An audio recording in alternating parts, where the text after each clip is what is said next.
Morning, Emma Lashleni. This is Zita. I'm reporting for Witbank News from the Piet Koornhof building. This is where your licenses are.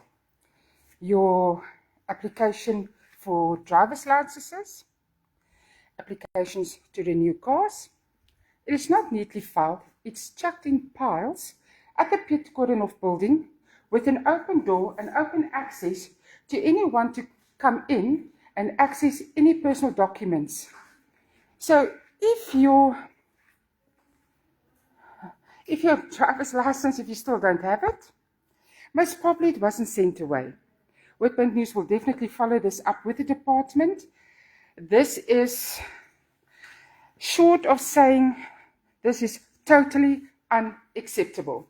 The Department of Roads and Transport must answer to this.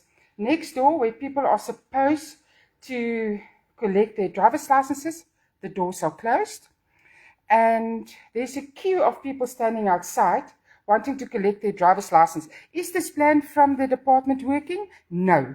Is this a contravention of every POPIA Act that you can think about? Yes. This is shocking, absolutely shocking. Witbank News will follow up with the department soon.